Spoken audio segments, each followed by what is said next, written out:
bisa kita mulai?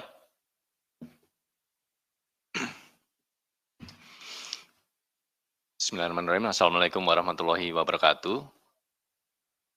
Selamat sore, salam sejahtera bagi kita semua yang kami hormati, PLH Direktur Penyidikan KPK Bapak Budi Sukmo, dan seluruh insan pers yang bergabung dalam konferensi pers KPK terkait dengan update penanganan perkara dugaan tindak pidana korupsi terkait dengan pemerasan pengurusan rencana penggunaan tenaga kerja asing atau TKA di Kementerian Ketenagakerjaan. Sebagaimana kita ketahui, KPK telah melakukan serangkaian pemeriksaan terhadap para saksi dan juga penggeledahan di beberapa tempat.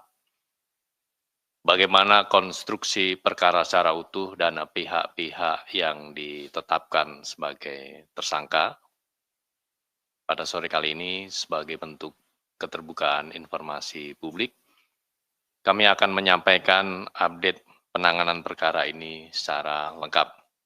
Dan selanjutnya kepada Pak Budi Sukmo untuk menyampaikan detail dari penanganan perkara ini.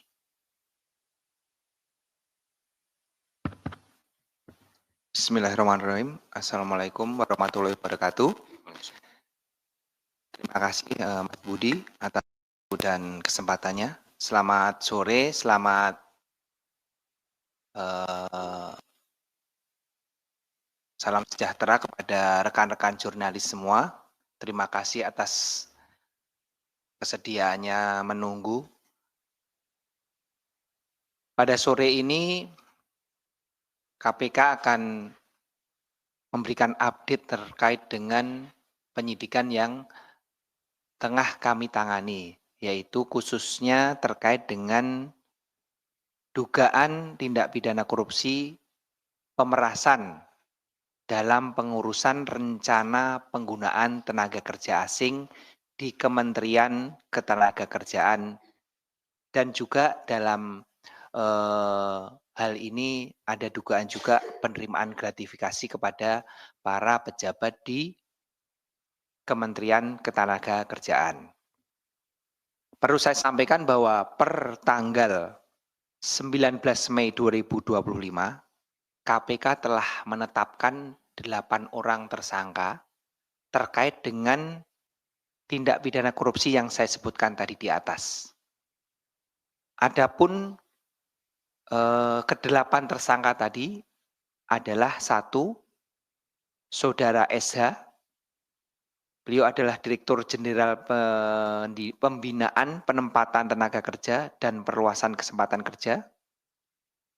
Kemudian Saudara HYT selaku Direktur Pengendalian Penggunaan Tenaga Kerja Asing yang kemudian juga selanjutnya menjabat sebagai Dirjen Bina Penta dan PKK.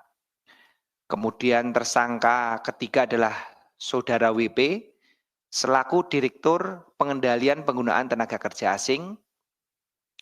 Yang keempat, Saudari DA selaku Koordinator Uji Kelayaan Pengesahan Pengendalian Penggunaan Tenaga Kerja Asing. Kemudian yang kelima adalah Saudara GW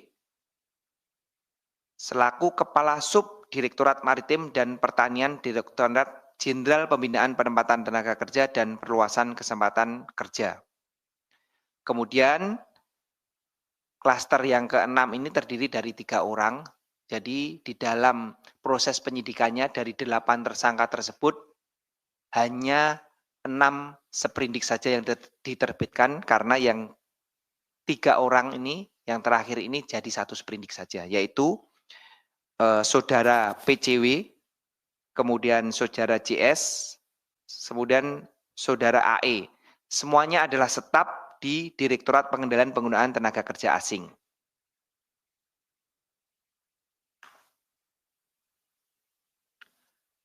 Adapun terkait dengan perbuatan yang dilakukan oleh ke-8 tersangka ini adalah mereka diduga melakukan pemerasan terhadap tenaga kerja asing yang akan melakukan pekerjaan di Indonesia dengan cara yaitu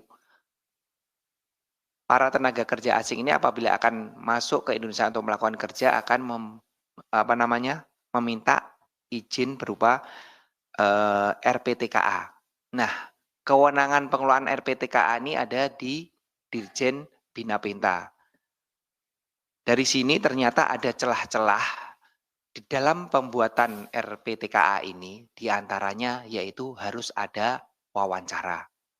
Kemudian wawancara ini seharusnya setelah pengajuan online dari para TKA ini, mengajukan data-data secara online akan diverifikasi terlebih dahulu, apakah sudah lengkap atau tidak lengkap. Ketika tidak lengkap, akan diberitahukan.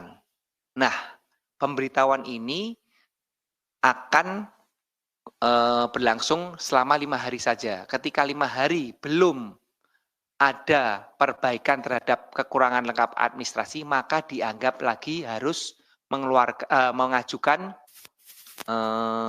pengajuan baru. Nah, hal-hal inilah yang dipakai atau digunakan celah-celah ini oleh para oknum tadi untuk melakukan pemerasan. Contohnya, ketika syarat administrasi tidak lengkap, bagi para agen yang mengurus TKA ini telah menyerahkan sejumlah uang, karena memang sudah mengetahui bahwa untuk mengurus itu sudah diminta, maka pemberitahuannya tidak secara online, tetapi diberikan secara pribadi melalui WhatsApp kepada para pengurus atau agen, sehingga mereka pun akan segera melengkapi. Namun, bagi yang tidak menyerahkan sejumlah uang, tidak pernah akan diberitahu apakah sudah lengkap atau tidak.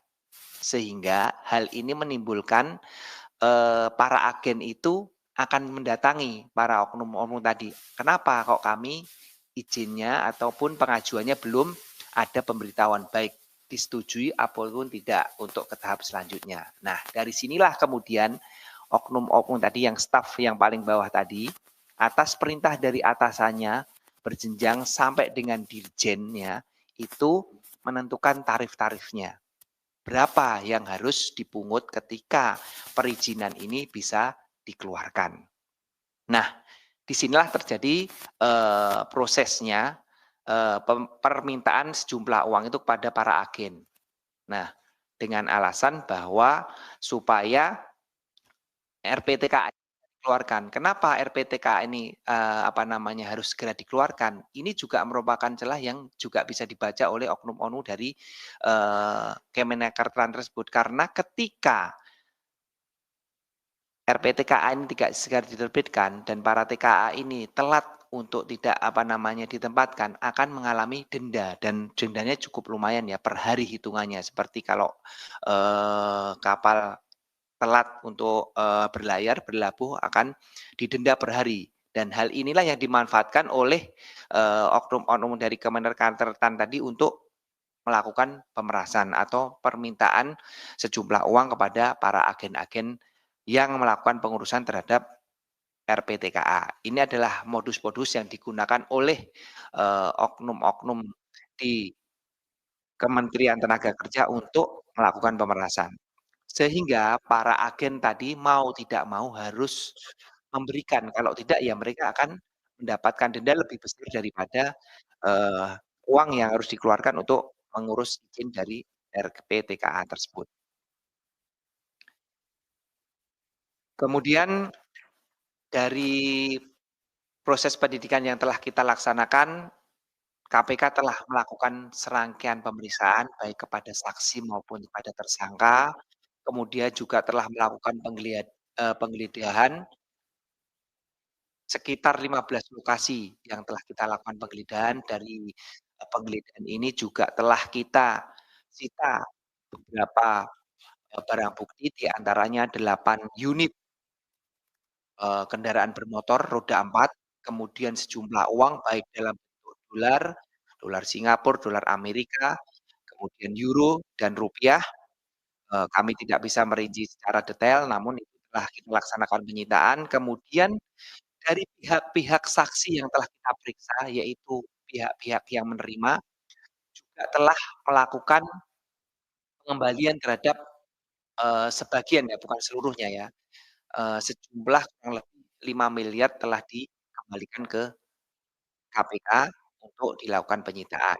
Nah, dari pemerasan yang dilakukan periode 2019 sampai dengan 2024, KPK telah, mengidentifikasi bahwa oknum-oknum di Kementerian Ketenagakerjaan tadi menerima uang kurang lebih 53 miliar rupiah.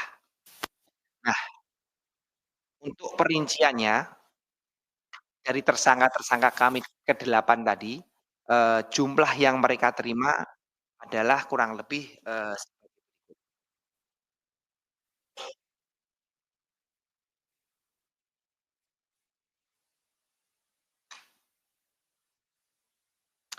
untuk saudara SH, untuk sampai saat ini ya, berdasarkan alat bukti yang kita miliki, menerima kurang lebih 460 juta.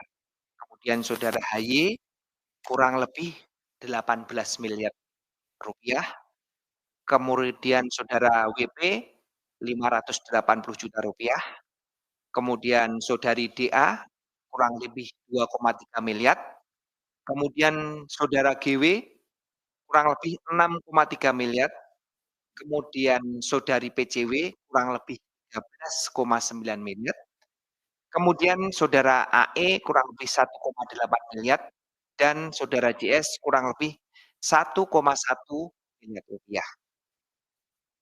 Kemudian selain ke-8 orang tersebut ternyata sejumlah 53 miliar tadi ada juga digunakan sebagai, uang makan dari para staf di Kemenakerkan terutama di Dirjen Bina Pinta, yaitu kurang lebih 8 miliar yang dinikmati bersama baik untuk keperluan makan siang maupun kegiatan-kegiatan yang istilahnya di luar non budgeter. Dan inilah yang tadi saya sampaikan kurang lebih 5 miliar tadi yang telah diterima oleh baik itu OB, kemudian staf-staf lainnya yang mengurus, terkait dengan, pekerjaan sehari-hari di Bina Meta juga menerima semua dan mereka telah mengembalikan yang kurang lebih tadi saya sampaikan kurang lebih 5 miliar rupiah. Terkait dengan, penindakan yang kami laksanakan ini tentunya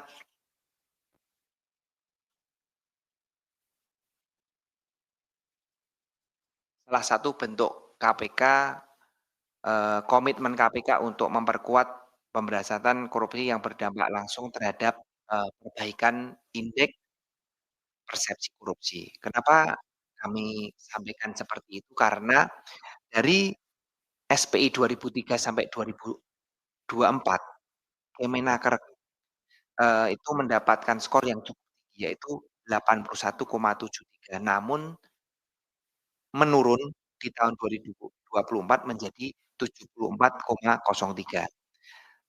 Temuan ini juga tentunya kan inline ya dengan, eee, hasil penyidikan kami bahwa memang masih ada praktek-praktek pemerasan atau pungli di Kemenarkertrans sehingga mengakibatkan penurunan pelayanan di Kemenarkertrans dan hal ini tentunya akan KPK sikapi dengan tindakan pencegahan untuk, tentunya menaikkan lagi IPK yang tentunya didapatkan dari aspek pengelolaan ekonomi, iklim bisnis dan investasi karena Kemenaker kan berkaitan langsung dengan hal tersebut, terkait dengan tenaga kerja asing. Kemudian KPK juga berkomitmen ke depannya selain terhadap Kemenakertrans juga akan melakukan, tindakan pencegahan terutama di sektor-sektor pelayanan publik. Demikian, teman-teman mungkin sedikit update terkait dengan kegiatan penyidikan yang KPK laksanakan. Tentunya kami akan membuka tanya jawab kepada rekan-rekan yang terkait dengan perkara ini, sekiranya nanti Mas Budi bisa memfasilitasi dan saya minta cukup 3 sampai 4 pertanyaan saja Mas Budi dari, rekan-rekan jurnalis sehingga eee, perlu yang kira-kira pertanyaannya sama-sama tidak perlu ditanyakan lagi. Demikian, terima kasih. Wassalamualaikum warahmatullahi wabarakatuh. Terima kasih Pak Budi Sukmo yang telah menyampaikan secara rinci terkait dengan konstruksi perkara dan juga pihak-pihak yang telah ditetapkan sebagai tersangka oleh KPK dalam dugaan tindak pidana korupsi dalam pengurusan TKA di Kementerian Ketenagakerjaan. Baik, teman-teman, kita masuk ke sesi tanya jawab. Kita fokuskan terlebih dahulu terkait dengan perkara ini. Mas Mario, silakan. Ya, terima kasih waktunya. Yang saya ingin konfirmasi pertama, ini hari ini kan diperiksa 2 orang, yang termasuk dibacakan Pak Budi tadi. 2 orang itu ada di atas, apakah hari ini akan ditahan? Pertama itu. Kedua, kalau dari penjelasan Pak Budi tadi kan dinyatakan bahwa pertama itu ada indeks yang anjlok di tahun 2024, kan sementara kasus ini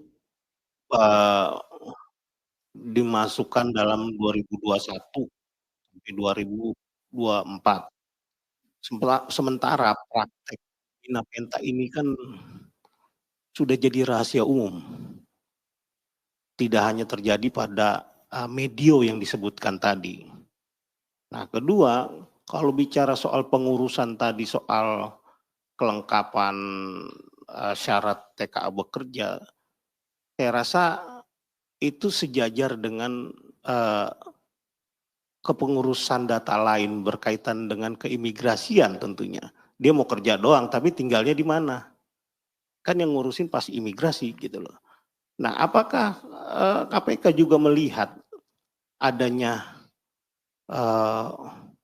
praktik yang sama yang dilakukan pihak lembaga imigrasi dengan model yang sama juga, dengan agen juga. Nah, kita tahu bahwa agen keimigrasian TKA itu kan dimonopoli oleh anaknya mantan Menkumham. Kita tahu seperti juga pengelolaan lapas, Yemi Tema, ya Lauli, kita tahu dia yang memonopoli terkait perizinan imigrasi itu. Apakah KPK sudah mengunduh sampai ke sana dan apakah kemungkinan membuka peluang untuk mengkonfirmasi terkait TKA ini? Nah, selanjutnya, apakah benar TKA ini justru banyak di sektor pertambangan dari perusahaan-perusahaan tambang yang memang secara finansial cukup mumpuni ketika harus menyanggupi membayar permintaan-permintaan dari oknum-oknum. Nah, yang terakhir saya mau konfirmasi dari deliknya tadi, deliktinya itu terjadinya tindak perkara itu di era Menteri IF. Apakah KPK akan mengkonfirmasi mantan Menaker IF ini?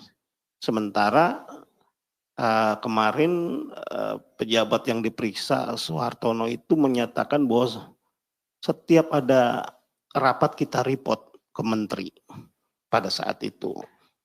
Nah, ini kan sudah menjadi suatu petunjuk yang mungkin bisa menjadi alat bukti untuk dikonfirmasi. Terima kasih, itu aja. Baik, terima kasih Mas Mario. Ada 5 poin pertanyaan. Sisi kiri, Mbak Sasya, sama atau ada yang beda? Selamat sore Mas Busok dan Mas Budi, yang sama-sama Budi. Izin mau tanya nih, ini kan ada kaitannya tadi disebutkan bahwa pemberian ini dilakukan secara berjenjang. Sebenarnya pertanyaannya hampir sama Bang Mario. Apakah ada peran serta, maksudnya apakah ada keterkaitan antara Menaker yang 2019, Menaker di 2019 itu ada Hanif Dakiri dan Ida Fauziah. Nah itu apakah sudah ada arah ke sana melalui staf khususnya misalnya atau gimana? Itu aja sih yang mau ditanya. Terima kasih. Terima kasih Mbak Sasha. Belakang Mas Dani. Ya, Dani dari Bisnis Indonesia, Mas Budi Sokmo dan juga Mas Budi Prasetyo. Saya ada beberapa pertanyaan. Pertama, ini kan sebenarnya kan terkait dengan RPTKA, Pak. Rencana penggunaan tenaga kerja asing. Apakah ini dugaan korupsinya, pemerasannya itu memang hanya baru diendus pada mulai 2019? Karena kan RPTKA ini apakah memang regulasinya baru muncul pada saat 2019 atau sebelumnya? Nah, kalau misalkan memang kewajiban adanya RPTKA itu sebelumnya, apakah KPK ada berpotensi untuk melihat ke belakang lagi gitu loh. Terus yang kedua, sebenarnya masih sama aja, mungkin untuk penekanan aja biar nanti tidak dijawab. Ini belum dispesifikkan kemarin itu sektornya di mana saja. Mungkin TKA ini yang menjadi korban pemerasan gitu.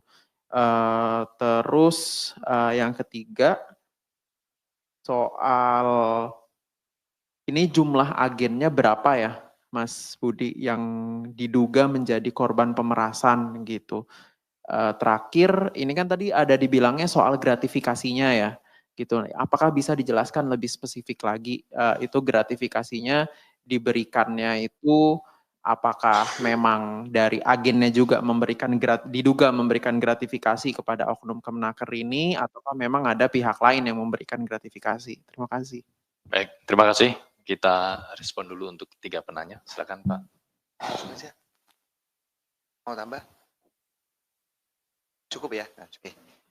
Baik, terima kasih atas pertanyaan-pertanyaan yang disampaikan oleh rekan-rekan jurnalis semua. Saya akan menjawab dari pertanyaan Mas Mario.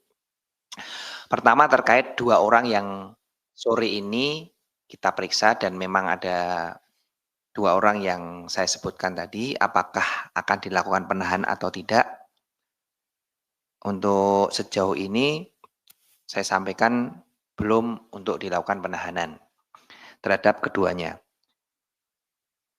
Kemudian terkait dengan TKA ini, sebenarnya kan bukan hanya di Kemenakertran aja, tadi Mas Mario juga nyampaikan di imigrasi.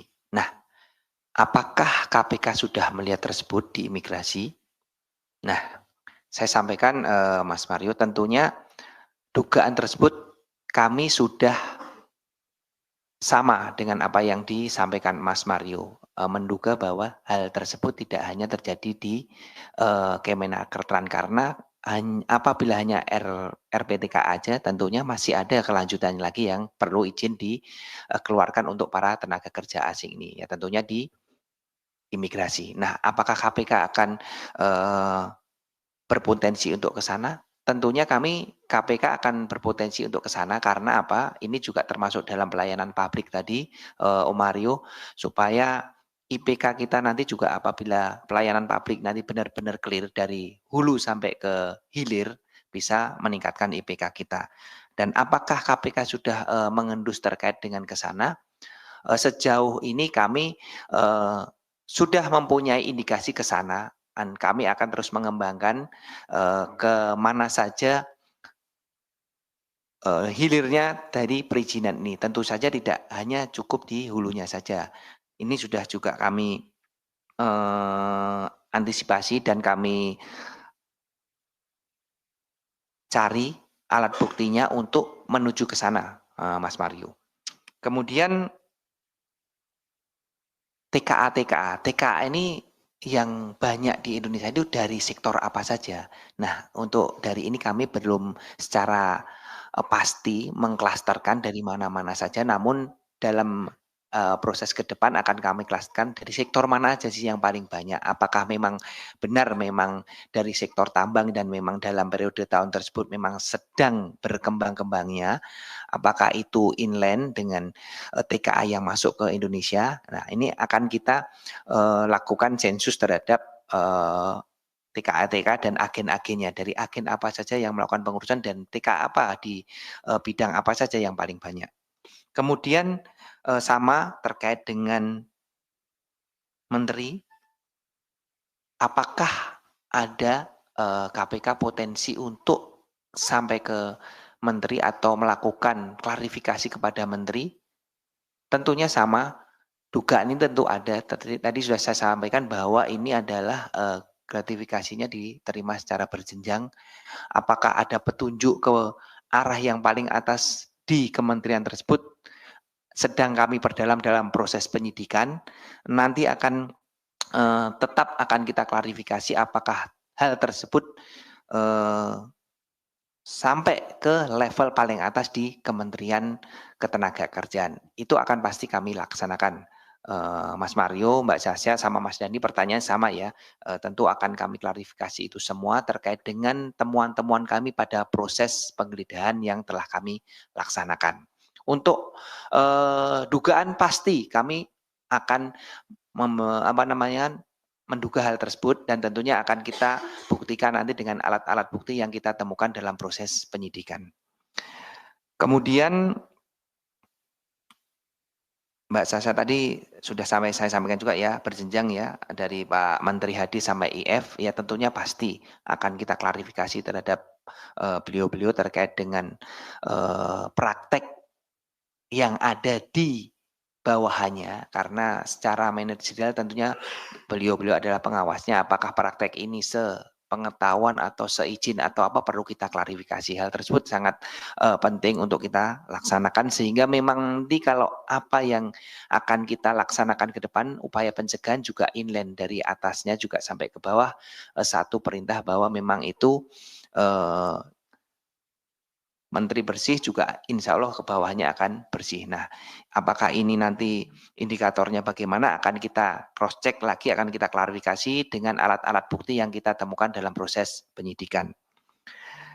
Kemudian dari Mas Dani tadi, apa hanya baru dari 2019 sih praktek ini? Nah, ini tepat sekali Mas Dani, bahwa praktek ini bukan dari 2019.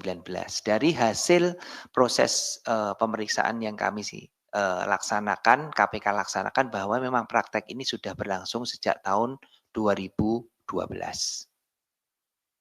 Kemudian sama sektor apa tadi yang paling banyak terhadap TKA, ini sedang kami laksanakan pemeriksaan, penelitian terhadap dokumen-dokumen agen-agen mana saja dan TKA apa saja sih yang paling banyak di periode tersebut yang mengajukan RPTKA, sehingga nanti apa yang menjadi dugaan dari Mas Mario, apakah benar ini di tahun ini karena pertambangan kita sedang naik banyak di sana, sehingga pihak-pihak yang merasa dirugikan, yaitu pihak-pihak yang diperas ini karena merasa di bidang yang cukup, yaitu bidang pertambangan yang memang mempunyai income yang besar, sehingga tidak keberatan apabila melakukan penyetoran terhadap uang-uang kepada oknum-oknum di Kemenakertran. Kemudian gratifikasinya apa sih? Nah, pasal gratifikasi kami terapkan di sini ini adalah sebagai pasal lapisannya apabila nanti memang secara alat bukti untuk pemerasannya, misalnya kami tidak mendapatkan alat bukti yang kuat. Nah, sehingga kemarin dari diskusi dengan teman-teman penuntutan, kita berlapiskan dengan pasal gratifikasi, sehingga tentunya apabila nanti pun bisa sampai ke level yang paling tinggi di kementerian tersebut, akan bisa mencakup unsur-unsur pasal yang dikenakan. Kemudian saya sampaikan juga bahwa terkait dengan pasal yang mungkin nanti akan kami terapkan juga akan dikembangkan ke tindak pidana pencucian uang, karena memang praktek ini sudah terjadi dari tahun 2012, sehingga kami pun akan lebih mudah apabila nanti melakukan aset recovery melalui tindak pidana pencucian uang. terhadap para oknum-oknum yang memang melaksanakan praktek pemerasan di Kemenakertan ini. Demikian mungkin jawaban yang bisa saya sampaikan. Saya kira cukup ya, sudah komprehensif ini tadi semua yang ditanyakan dari Mas Mario, Mbak Sasa, sama Mas Dani. Terima kasih Mas Budi, saya rasa untuk Kemenakertan cukup ya. Monggo silakan.